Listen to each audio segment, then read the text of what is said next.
Salut à tous, c'est Alan Zabana.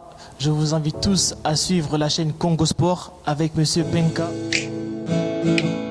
Amis téléspectateurs, bonjour et bonsoir selon l'heure à laquelle vous nous suivez. C'est donc l'invité de la semaine. Aujourd'hui, Benka reçoit sur ce plateau Alan Zabana. Je l'ai donc avec moi sur ce plateau. Il s'agit d'un joueur de la diaspora, un joueur d'origine congolaise. Il évolue donc en France au club de Red Star. Mais pour la petite histoire, retenez que c'est le petit-fils de Zabana Jado, le maréchal. Alors, dans le cadre de cette émission, nous allons parler de sa carrière. Il va nous dire donc depuis quand est-ce qu'il a commencé à jouer au football et la notoriété qu'il a pris avec Lyon, Le Havre et aujourd'hui au Red Star. Il est en visite au Congo, une visite familiale dans le cadre de la commémoration donc, de la mort de Zabana Jado et surtout pour rendre hommage à ce grand footballeur qui a marqué l'histoire de ce pays. Donc avec lui, nous allons discuter de toutes ces questions. Alors bonjour Alan. Bonjour à vous, bonjour à tous.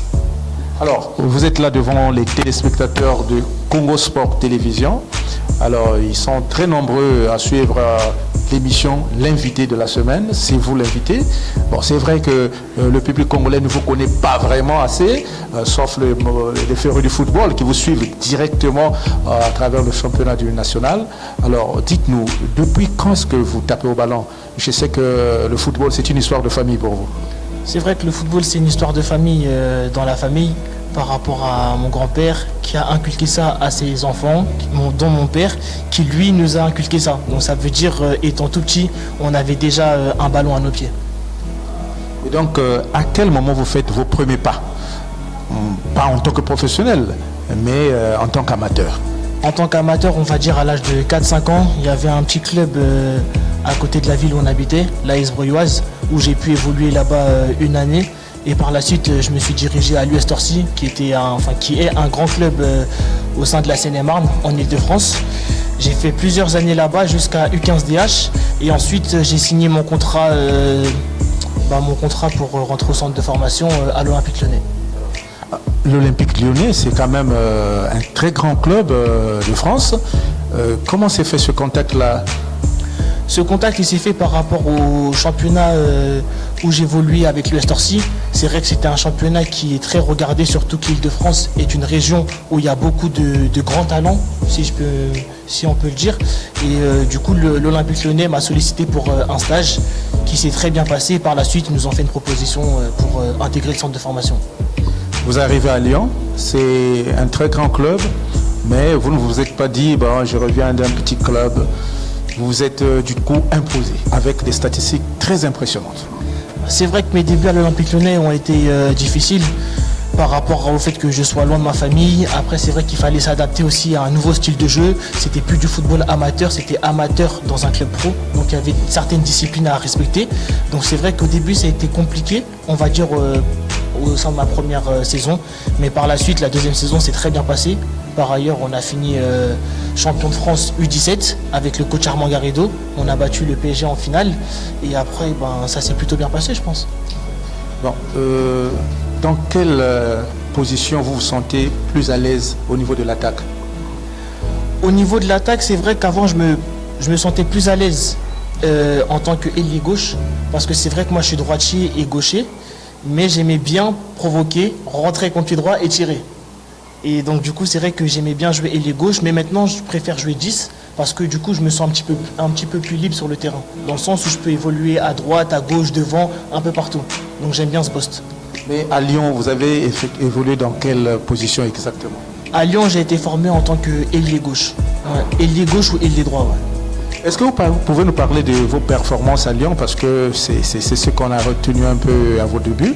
C'était quand même très marquant de voir un jeune qui vient d'un club amateur, qui intègre le semi-pro et qui brille de cette façon. Une idée des statistiques avec Lyon? La statistique, c'est que j'ai mis 15 buts sur une saison complète avec la Nationale 2. La petite anecdote, c'est qu'en début de saison, j'ai dit à l'ensemble du groupe, dont le coach, vous allez voir, je marquais 10 buts en CFA. Ils m'ont dit, Alan, tu sais, la CFA, c'est compliqué, tu ne marqueras pas 10 buts. Et au final, j'ai marqué mes 15 buts. Et c'est vrai que j'ai gagné la confiance du coach et des joueurs aussi, parce que par la suite, ils me mettaient dans de bonnes conditions pendant les matchs. Et j'ai pu répondre présent, donc c'est une fierté. Alors, grâce à ces performances, finalement, vous quittez Lyon. Mais est-ce que ce n'était pas un regret pour vous parce qu'on on vous voyait plus évoluer avec le groupe? Pour moi, ça reste un regret parce qu'en vue de ce que j'ai démontré, pour moi, je méritais ma chance avec l'équipe première, que ce soit même 15-20 minutes dans un match de Ligue 1, voire en Coupe de France, ce qui n'a pas été le cas. Après, dans la vie, il faut avancer, il ne faut pas regarder derrière. Donc c'est à moi de me battre et de tout mettre en œuvre pour retrouver ce niveau-là et aller de l'avant. Et contre toute attente, vous atterrissez au Havre. Et là, vous avez la possibilité de pouvoir reprendre du service. Mais on a l'impression que vous avez vraiment connu des difficultés. Qu'est-ce qui s'est réellement passé? Ce qui s'est réellement passé, c'est que le discours que le discours que le coach a pu tenir n'a pas été le même quand je suis arrivé au club. Donc c'est vrai qu'il y a eu des désaccords entre le coach et moi-même. Ça n'a pas été facile pour moi. C'est vrai que mentalement, j'ai dû prendre sur moi. Et ce qui m'a forgé un mental aussi, parce que aujourd'hui, je suis quelqu'un de fort et je peux surmonter n'importe quelle épreuve. Après, c'est sûr que dans la vie, il faut toujours se battre. Il ne faut jamais baisser les bras. Et qu'est-ce que vous retenez de votre passage au Havre pendant 2 saisons et demie à peu près? Honnêtement, je ne retiens rien du tout de mon passage au Havre. Parce qu'en allant au Havre, j'ai signé pour évoluer avec l'équipe première. Ce qui n'a pas été le cas vu que j'ai passé plus à évoluer avec l'équipe réserve que l'équipe première. Donc pour moi, je n'ai pas de souvenir de ce club. Alors, vos performances toujours, peut-être pour ce que vous avez fait par le passé, et peut-être aussi avec votre agent, vous avez rebondi au Red Star. C'est vrai, c'est une équipe du national, mais on vous a vu tout feu, tout flamme à votre arrivée au Red Star. Est-ce qu'on peut dire que finalement, vous vous êtes retrouvé? On peut dire que finalement, je me suis retrouvé, oui et non. Dans le sens où quand j'étais au Havre, j'ai perdu 2 ans et demi, on va dire, de ma carrière. Ça veut dire que j'étais sur un frein. Et là, le fait de partir au Red Star, j'ai été remis dans la lumière, entre guillemets. Donc les personnes ont pu se dire, Alan Nzabana n'est pas mort, il est encore là. Regardez, il peut jouer, il peut marquer des buts. Et des buts décisifs, exactement. Donc on va dire que ça reste une fierté d'avoir signé au Red Star. Après, par rapport à mes performances, je sais que je peux faire mieux encore. Donc c'est à moi de continuer de bosser pour chercher ce niveau-là. Le Red Star a manqué la montée en 2e division, donc maintenu au national. Vous avez signé pour combien de temps et qu'est-ce que vous envisagez à très court terme? À très court terme, là, c'est de reprendre à la fin de saison, enfin à la fin du mois, pardon, début juillet, en ayant une très bonne condition physique, en faisant de bons matchs de préparation et en mettant tout en œuvre pour être prêt pour le début du championnat. Parce que c'est vrai que ça va être une grande et belle saison. Et les objectifs, ce serait quoi? Le maintien, la montée et soit dit en passant, vous avez aussi fait une très belle prestation dans le parcours de la Coupe de France. Vous êtes arrêté, je crois, en quart de finale. C'est ça. Voilà. C'était quand même un bon challenge que vous n'avez pas pu relever. Ça a été un très bon challenge, d'autant plus de jouer face à mes anciens coéquipiers de l'Olympique Lyonnais. Après, malheureusement, on a été éliminé. C'est vrai qu'on a raté la montée de peu, mais on va tout faire pour que la saison prochaine se passe autrement, si je peux me permettre.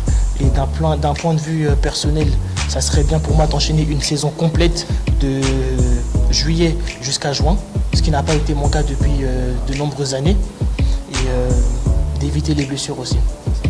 Est-ce que vous ne vous sentez pas dans l'ombre en évoluant avec un club national? Est-ce que dans vos contacts, vous ne pensez pas que vous méritez mieux de jouer en première division, par exemple, avec une équipe première? Je sais que les qualités, je les ai. Surtout quand on sort de l'Olympique Lyonnais, on ne va pas se mentir, on a un certain bagage technique. Donc je sais que les qualités, je les ai. Ensuite, c'est à moi de tout mettre en œuvre pour pouvoir pour pouvoir prétendre à jouer à ce niveau-là. Voilà. Parce qu'en allant au Red Star, j'ai quitté la Ligue 2, donc je me suis dit, je recule pour mieux sauter.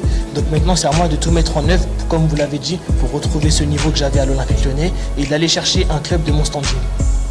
Un club de votre standing, je pense que Congo Sport vous souhaite une très bonne chance, parce que vous le méritez. Mais le souci du public qui nous suit aujourd'hui, c'est aussi de voir Alan Nzabana évoluer en équipe nationale du Congo. Est-ce que ça vous est déjà traversé l'esprit? Bien sûr, ça m'a déjà traversé l'esprit, d'autant plus que là, je me retrouve au Congo actuellement.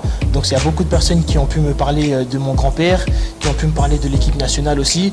Donc, c'est vrai que pour moi, ça serait une fierté de répondre favorablement si l'occasion se présentait à moi et d'honorer la mémoire de mon grand-père, qui serait un très beau clin d'œil pour lui. Et je pense de là où il est, il serait très fier de moi, de savoir que j'ai repris le flambeau de la famille et que je peux répondre présent.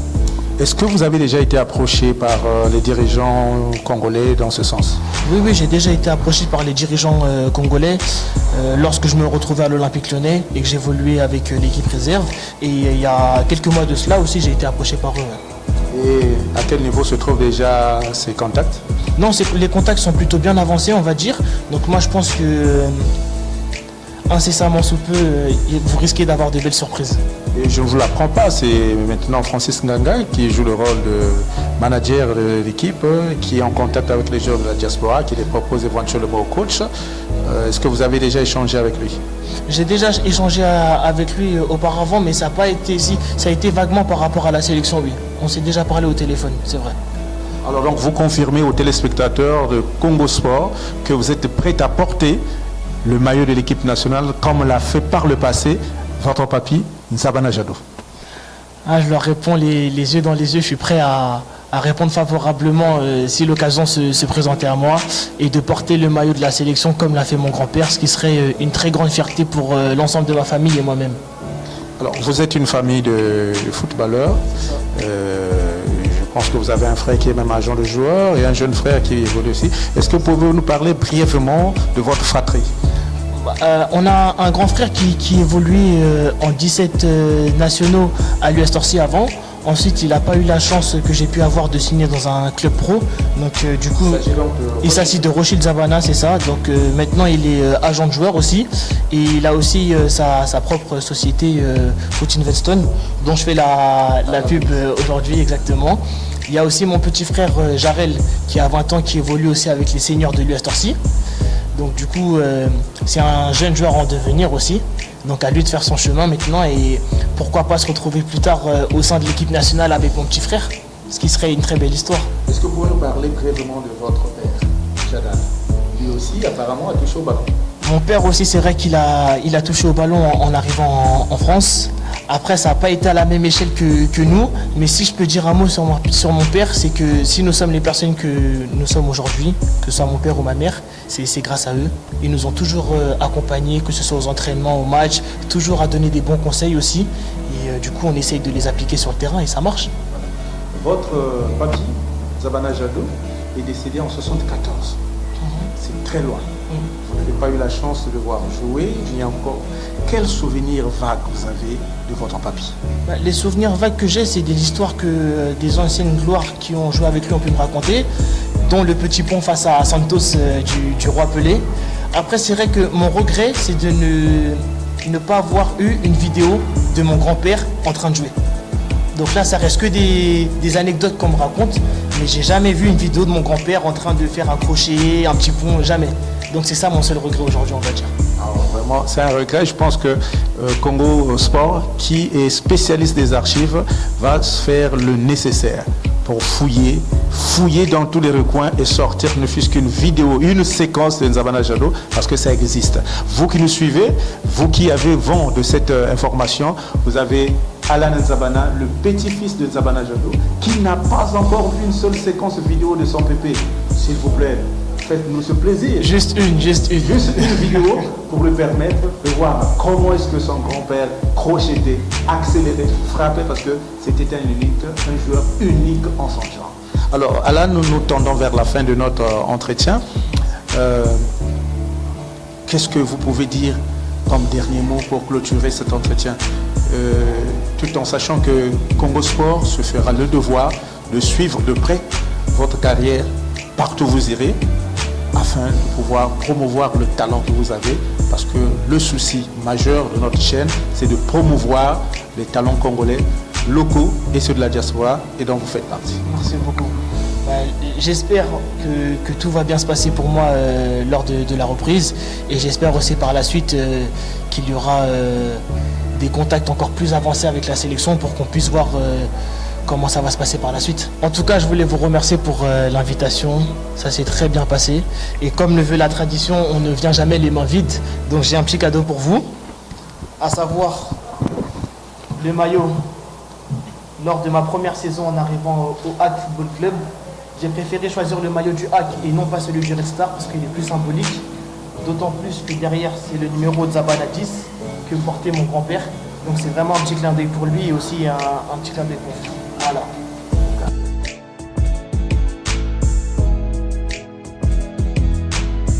C'est donc la fin de cette émission. Nous étions avec Alan Zabana, joueur évoluant actuellement au club de Red Star, d'origine congolaise. Vous l'avez suivi.